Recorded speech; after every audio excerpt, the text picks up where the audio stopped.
Welcome back, Wayfarer. Step in out of the changing weather and let the heavy door close behind you, shutting out the wind and the modern world. It is a time to unlace the boots, to let the shoulders drop, and to allow the busy thoughts of the day to settle like dust after a long wagon's pass.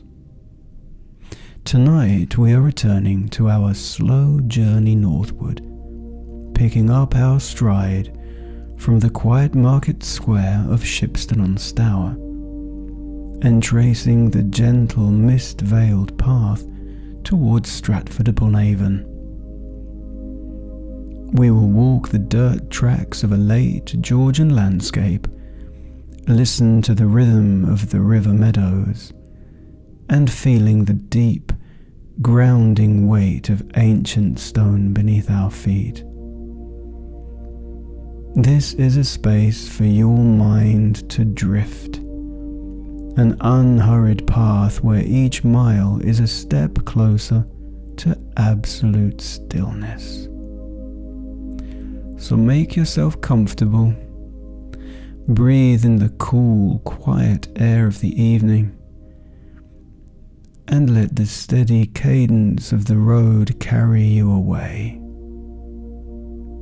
You have travelled far today, but now your only task is to listen, to relax, and to let yourself fall into a deep, dreamless sleep. Let us begin the walk.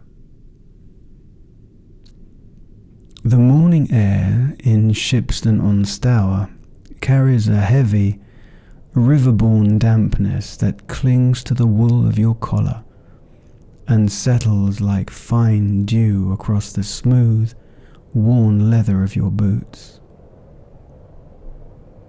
You step out from the shelter of the brick-fronted buildings, leaving behind the quiet square where the coach horses once rested, and your pace is deliberately slow, a gentle easing into the miles that lie ahead. The ground beneath your feet changes almost immediately as you leave the hard macadam of the town behind and step onto the permissive path that follows the winding course of the River Stour, heading steadily northward. Here the earth is dark and rich, a thick alluvial loam that lacks the brittle crunchy grit of the high wolds you left behind, and instead it swallows the sound of your footsteps with a dull, muffled thud that feels deeply grounded and remarkably patient. With every stride, the damp soil yields slightly under your weight, pressing back with a soft, spongy resistance that demands a longer, more rolling gait, and you find yourself matching your breathing to this new cushioned cadence. The grass along the path is long and heavy with the silver water of the night, brushing against the canvas of your gaiters with a soft rhythmic hush, hush that repeats with every left foot, every right foot, until the sound becomes a constant, lulling undertone to the morning. To your right, the river itself moves with a sluggish, unhurried grace, its surface like oiled flint under the pale, overcast sky, shifting between charcoal grey and the dull green of deep water weeds. The scent of the water is thick and complex, a mingling of cold iron, decaying willow leaves from the previous autumn, and the sharp mineral tang of wet clay that has been stirred up by the winter floods and left to settle in the slack water bends.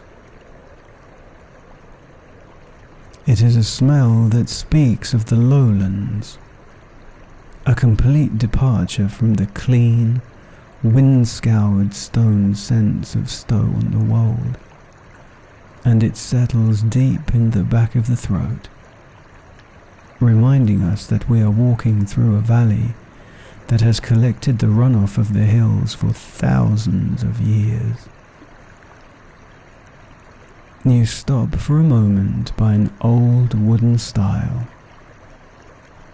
its timber greyed and deeply grooved by the friction of countless hands and the boring of tiny beetles, and you simply listen to the water as it gurgles through a tangle of exposed alder roots. The sound is a low, liquid chuckle, a continuous, bubbling murmur that seems to slow the pulse, drawing your attention away from the distance and pinning it down to the tiny, immediate space where the dark current laps against the red bank. As you move further into the meadows, the landscape opens up into wide, flat pastures where the hedgerows are thick with hawthorn and elder, their branches tangled together in dense, dark barriers that have stood for centuries to keep the sheep from the water's edge. The air here feels thick, almost palpable, holding the moisture close to the skin so that the cool breeze feels like a physical touch against the cheeks, soothing and remarkably fresh. There is a profound stillness in these fields, a quietness that is not an absence of sound, but rather a vast, open space where small noises can stretch and fade without interruption. The distant, mournful lowing of a lone cow across the river ripples through the damp air, the sound expanding outward in long, heavy waves, vibrating softly in the chest before it is absorbed by the distant line of willows. You walk on, your eyes tracking the gentle curve of the river as it guides you toward the north, and with every mile the memory of the high, dry hills fades further into the mist, replaced by the steady, rhythmic squelch of the lowland path and the deep, comforting knowledge that the river has already carved the easiest way forward. You adjust the straps of your pack, feeling the familiar weight settle against the broad muscle of your shoulders as you step onto the narrow lane that leads toward the village of Treddington.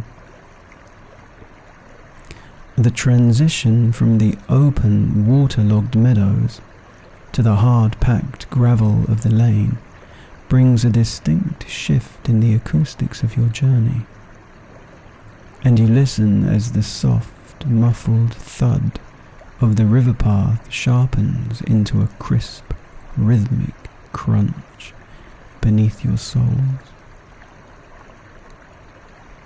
Every step you take now produces a bright, scattering sound, the tiny limestone pebbles grinding together under your heels and clicking against the edges of your boots with a dry metallic resonance that seems to wake the ears.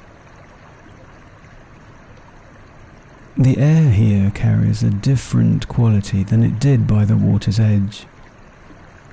It is drier now, filtered through the dense canopy of ancient ash trees that overarch the lane, and it smells faintly of elderflower, bitter ivy leaves, and a subtle dusty scent of pulverized stone that rises from the track as your boots disturb the surface.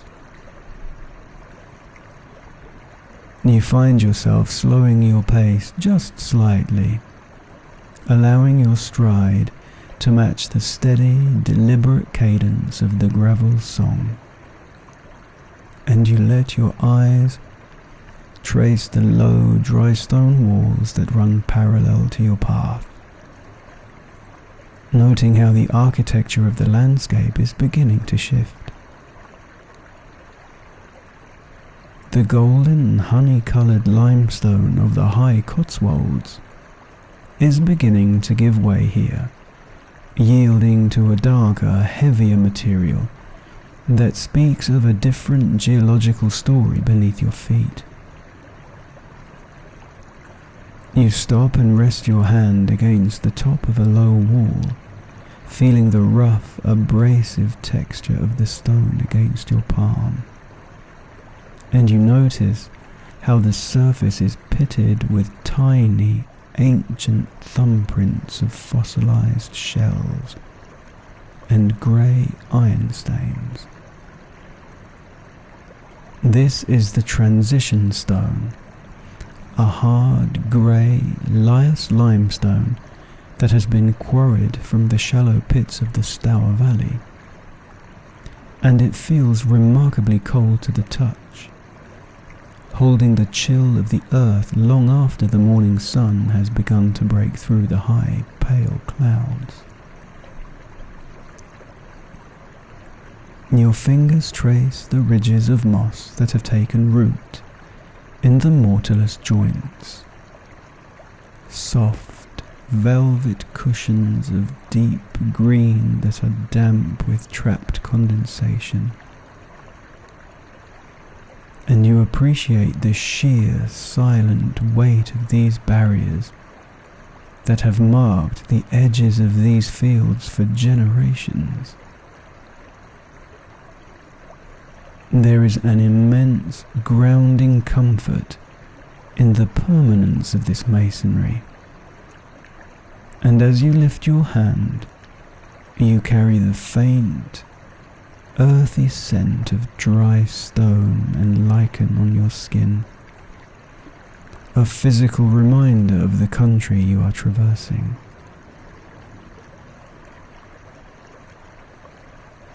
As you enter Treddington, the village enfolds you in a deep, sheltered quiet that feels almost monastic. The tall, timber-framed houses and dark stone cottages pressing close to the winding road. You walk past the great medieval church of St. Gregory, its immense spire reaching up into the grey sky like a stone finger, and you stop to look at the massive Saxon masonry of the lower walls, marvelling at how these blocks have stood square and true against the centuries. The sound of your footsteps echoes off the vertical faces of the buildings, returning to you as a sharp, hollow slap that emphasizes the narrowness of the street and the profound stillness of the morning. You watch a curl of wood smoke rise from a stone chimney, its pale blue ribbon drifting lazily through the air, and the scent of burning oak reaches you, a warm, rich, sweet fragrance that evokes centuries of hearths and mornings just like this one. You stand there for a long moment, your breathing deep and steady, letting the timelessness of the village settle into your bones, before you turn your face once more to the north, your boots finding their rhythm on the lane, as the houses begin to thin and the open fields call you forward. The lane broadens as you leave Treddington behind, and your boots find their way onto a straight, unswerving track that feels entirely different from the meandering river path you followed at dawn. You are walking now upon the invisible spine of the Fosse Way, the ancient Roman road that once sliced across the wilderness of Britain, from the southwest to the northeast. And though the track beneath your feet covers the deep foundations, the immense, unbending purpose of the engineers is still felt in the steady, relentless pull of the horizon. You look down at the grey surface beneath your feet, imagining the layers hidden just inches below the dust, the packed gravel, the rammed chalk, and the heavy hand-laid flagstones that were set down by legions nearly 2 millennia ago. The thought slows your pace, turning your walk into a kind of conversation with the deep past, and you find a quiet pleasure in the knowledge that your northward stride matches the exact trajectory of sandals and iron-rimmed wheels that passed this way when these valleys were nothing but dense oak forests and untamed marsh. The air along this straight corridor is wide and breezy, carrying the sharp green scent of crushed nettles from the ditches and a faint, sweet perfume of wild mustard that grows in yellow drifts along the verges.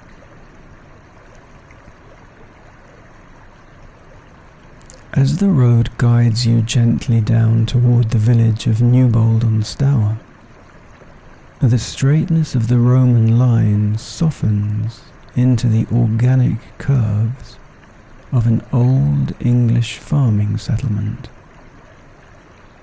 and the architecture begins to tell a story of a completely different era.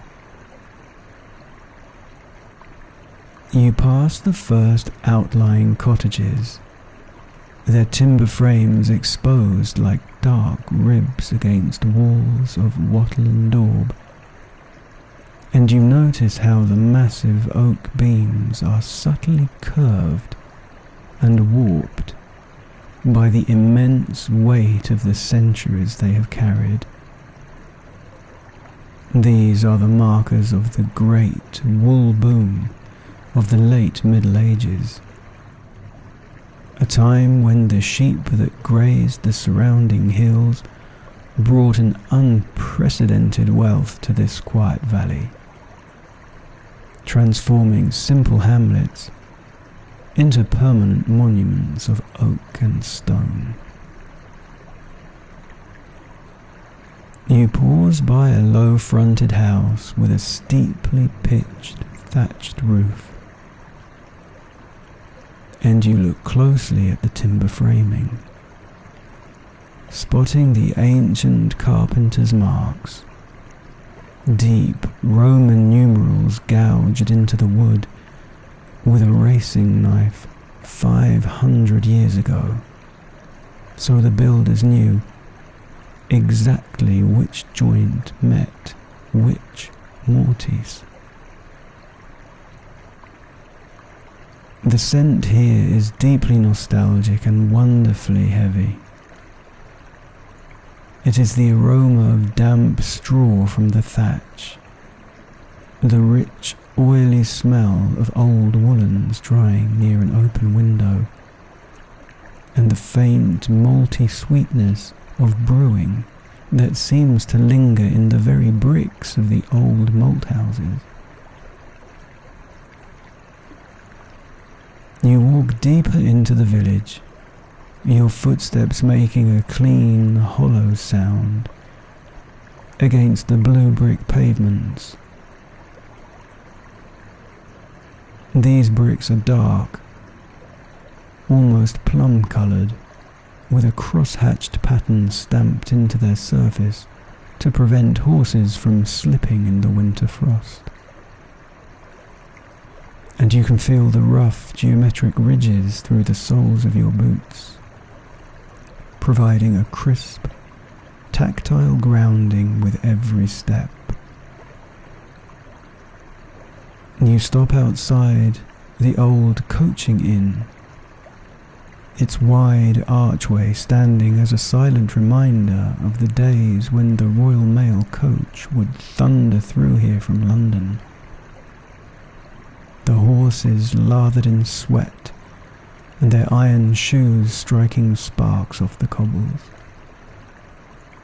You run your hand over the massive iron hitching ring set into the stone wall, feeling its cold, pitted texture, and you listen to the stillness that has replaced that frantic, historical bustle, letting the quiet peace of the afternoon wash over you before you set your eyes once more toward the open country that lies ahead.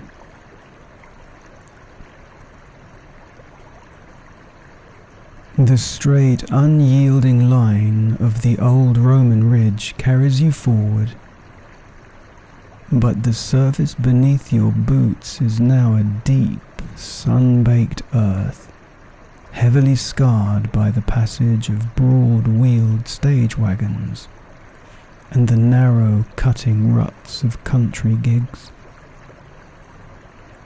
You walk upon a floor of compacted gravel and pale limestone silt that rises in tiny, lazy puffs of pale dust around the toes of your leather boots with every rhythmic step you take. The dust settles softly onto the wayside dock leaves, turning them a ghost grey, and the scent of it is warm and completely dry, a mingling of pulverized flint, horse manure, and the faint, sweet perfume of parched clover from the banks.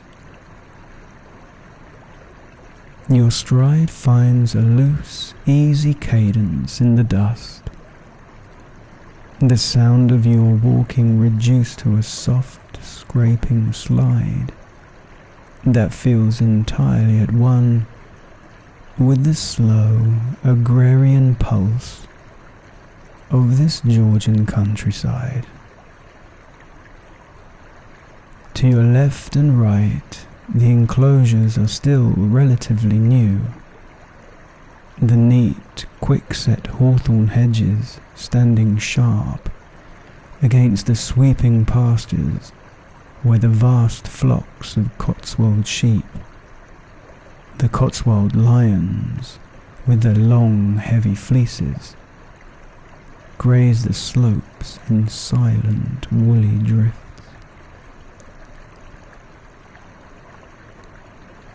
as the path dips down into the wide estate lands of Alderminster, the timber and thatch architecture of the valley asserts itself with a grand, weathered dignity. You pass a great tithe barn, its massive cruck frame construction dating back hundreds of years, yet standing as square and solid as a parish church.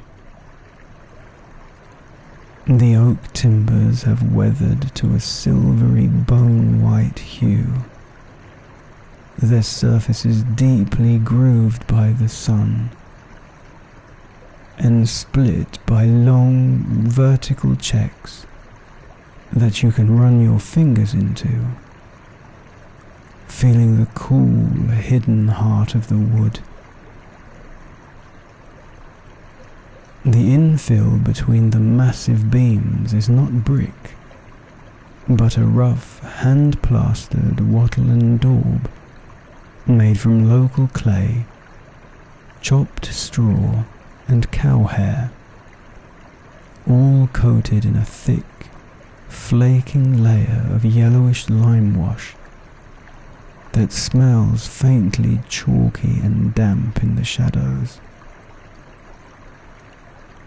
The air around these great architectural monuments is thick with the scent of the current year's wealth. The rich, sweet aroma of drying hay stacked high in the lofts. The sharp tang of cider apples fermenting in a dark press house.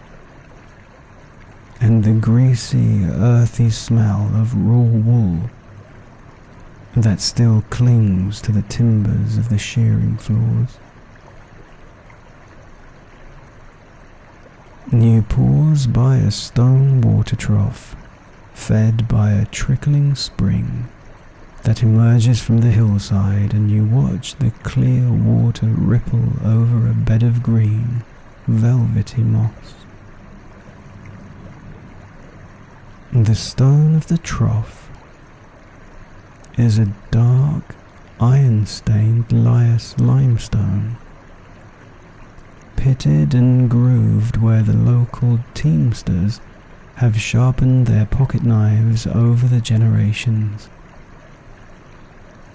And the water is cold enough to make your knuckles ache as you dip your fingers in to cool your wrists. The sound here is a solitary dripping chime that punctuates the wider silence of the afternoon. A quietness broken only by the distant rhythmic clack of a hand loom operating inside a weaver's cottage down the lane.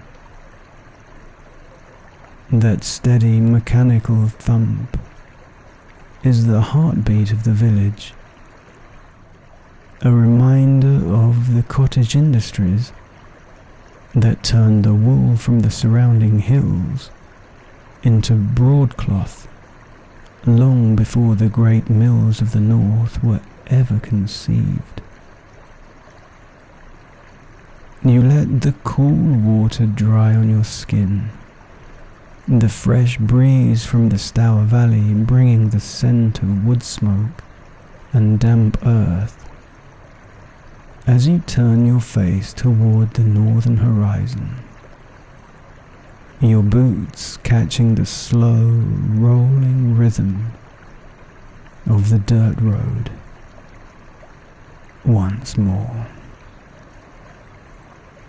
The afternoon begins to lean into the evening, and the pale late-Georgian sun dips lower behind the western ridges, casting long blue shadows across the rutted track that leads you toward the parish of Atherstone-on-Stour.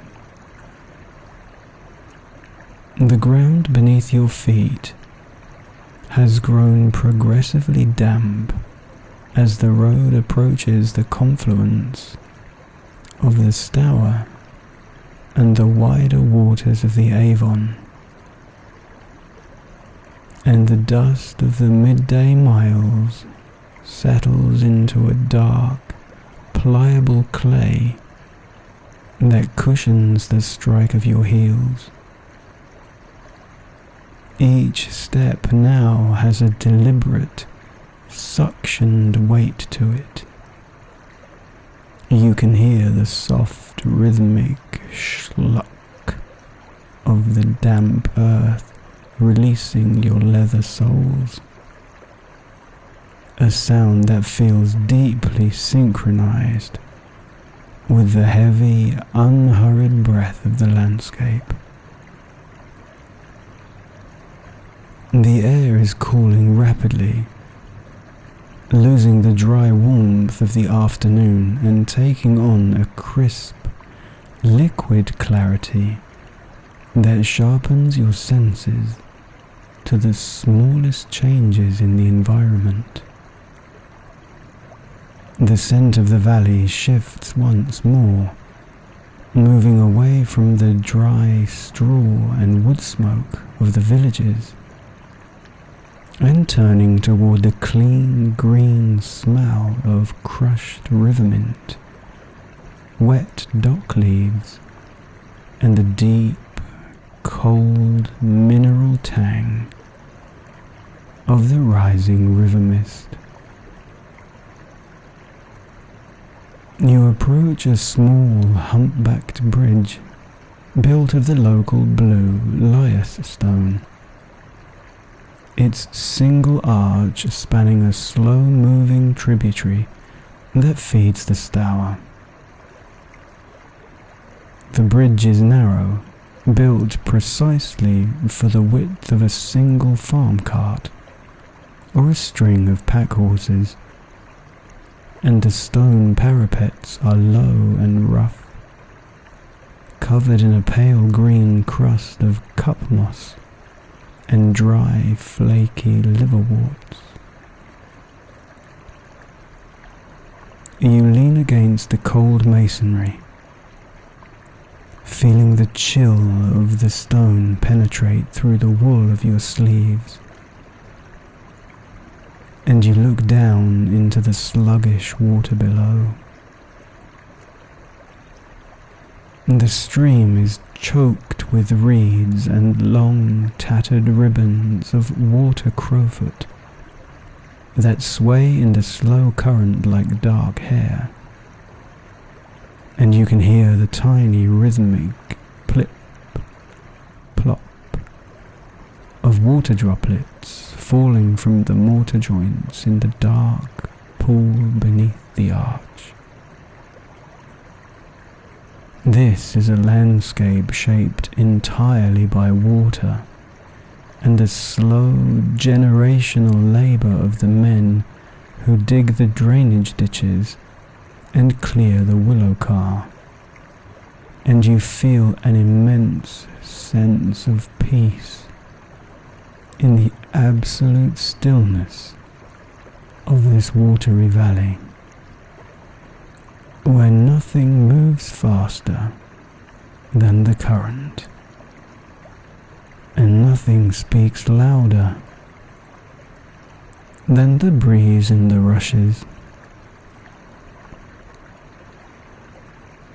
As you stand on the bridge, the first ribbons of evening mist begin to untangle themselves from the reed beds, drifting across the meadows in thin, ghostly layers that blur the lines between the earth and the sky.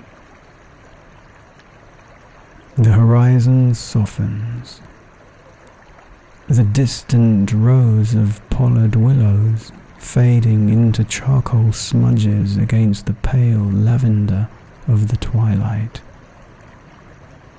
and the world feels as though it is folding in upon itself, drawing your attention down to the small, immediate space of the track. You can smell the dampness of the wool on your own shoulders as it absorbs the river flesh of the air, a comforting lanolin-rich scent that reminds you of your own shelter and the long miles you have successfully cast behind you.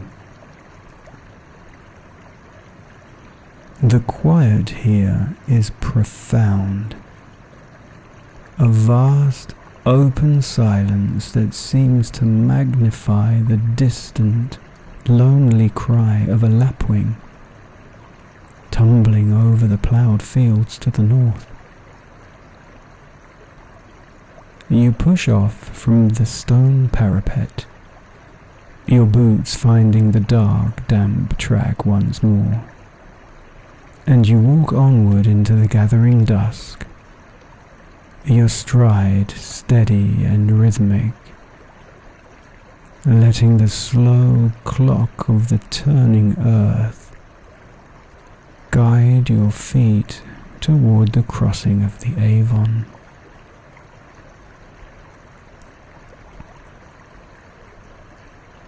The dusk has deepened into a thick, purple twilight by the time the road brings you to the southern fringes of Stratford-upon-Avon, where the vast open spaces of the farming country begin to yield to the historic boundary of the river crossing. The path here is wide and deeply rutted by the heavy iron-tired wheels of the London to Birmingham stagecoaches, and the surface is a pale, compacted lime gravel that catches the light, fading in the sky. It gleams like a silver ribbon through the gloom.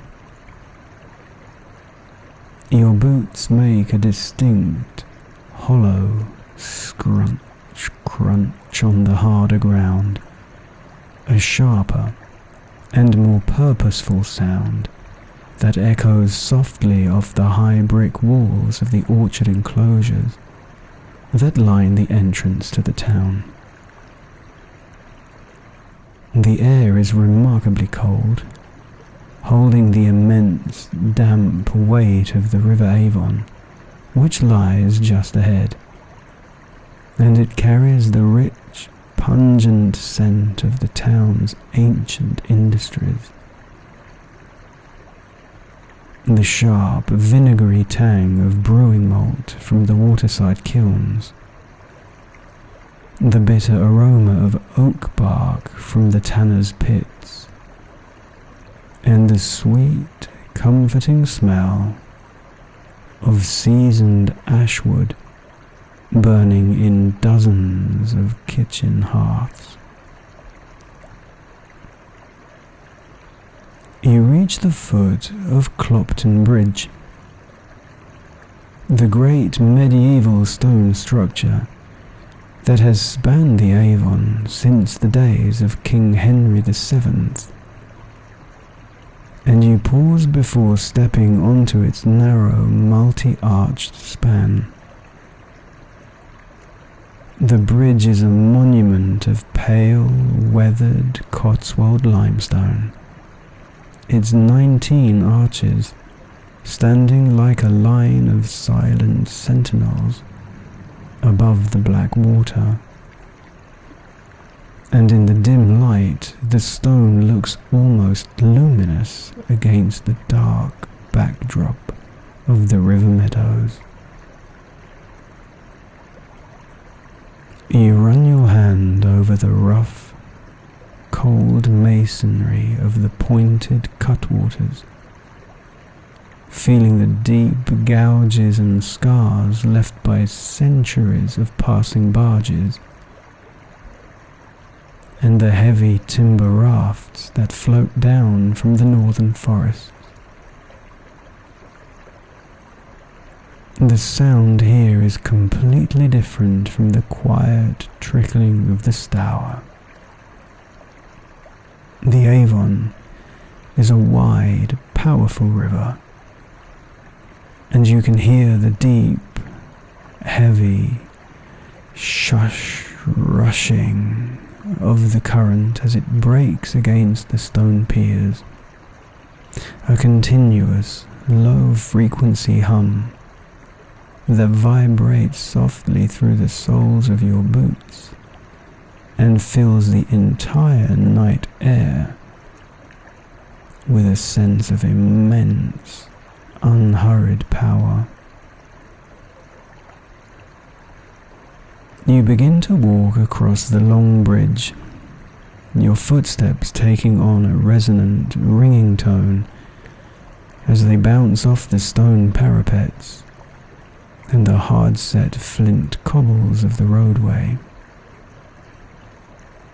The bridge is narrow, and you must step into one of the small, triangular pedestrian recesses to let a lone pack-horse pass by, its iron shoes striking sharp, rhythmic sparks of the flint in the darkness, before the sound fades away into the town streets ahead. As you watch the dark water eddying below the arch, you look toward the town itself, where the timber-framed houses of Shakespeare's time stand shoulder to shoulder with the newer red brick fronts of the late-Georgian merchants. A few oil lamps have been lit along the main thoroughfare,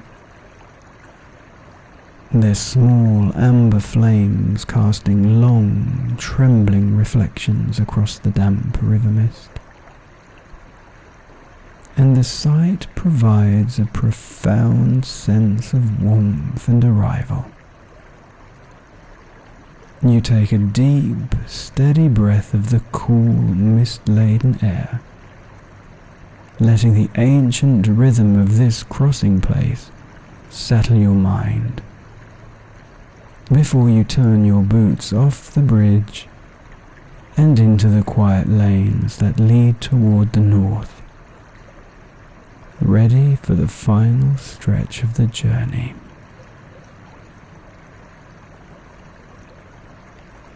You turn off the main thoroughfare of Stratford, leaving the faint amber glow of the oil lamps behind, and guide your boots down a narrow, gravel-strewn alleyway that promises shelter from the deepening chill of the river mist. Your steps grow slower, the sharp crunch of the flint grit softening into a quiet, rhythmic scrape as the high timbered gables of the surrounding houses press close, blocking out the light and the lingering breeze of the open meadows.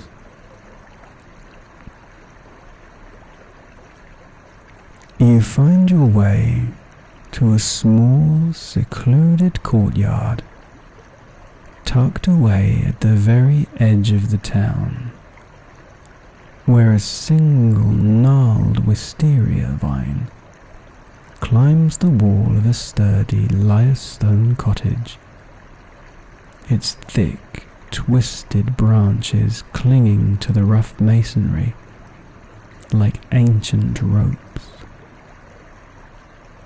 Here, the night air is perfectly still, held in a deep, brick-lined pocket that feels entirely removed from the vastness of the road you have travelled.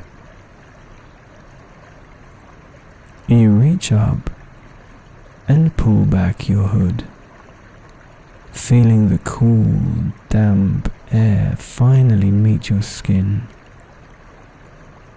a refreshing contrast to the trapped heat of the felted wool you have worn since the morning. The heavy leather straps of your pack are released from your shoulders with a soft, weary thud against the stone bench, and for the first time in many hours your body is truly, completely still. Take a deep, slow breath of the night air. It is clean, quiet, and carries the faint metallic scent of the wide Avon you just crossed, mingled with the bitter, comforting aroma of old oak bark from the nearby tan yards. The journey from the low meadows of Shipston is complete. The miles of Roman dirt, red clay, and mist-laden water meadows have all led to this exact moment of absolute, unburdened rest. Your muscles feel immensely heavy, filled with the deep, good tired of the long-distance traveller. A profoundly grounded sensation that pulls you toward the earth and relaxes every sinew from your calves to your shoulders. The scattered sounds of the town are fading now into a singular distant hum that requires nothing from you. The rhythmic, liquid plip, plop of a condensation drop falling from a lead gutter. The faint, hollow sigh of the wind through the high gables of their thatch, and the low-frequency shush of the river current are all merging together, dissolving into a soft grey blur of white noise that blankets the mind. You settle into your final resting place for the night, the dark stone bench beneath you feeling as solid and unyielding as the ancient foundations of the Clopton Bridge itself. Close your eyes, Wayfarer. Let the images of the day, the silver flint ripples of the Stour, the massive oak timbers of the Alderminster barns, and the pale stone arches rising from the evening mist, drift behind your eyelids like fading watercolours, washing away into the dark. There is no more road to walk tonight. There are no more ruts to navigate or stiles to climb. You have arrived at the great crossing place, and the world is quiet. Your breathing is now the only rhythm left in the courtyard, a slow, steady tide that expands and contracts in perfect harmony with the pulse of the sleeping town. The darkness around you is a warm protective cloak, shielding you completely from the wider world and the miles that still wait for you in the north. The Wayfarer's Rest is not just a place, but a state of being, a deep, undisturbed sanctuary where the road ends and sleep begins. You are safe. You are warm. You are home in the heart of the valley. Let the silence of the Avon carry you away, drifting down the slow, dark current of the night into a dreamless, perfect peace. Good night, Wayfarer. Sleep well. Sleep deep. The road will be there when you wake. But for now, there is only the rest.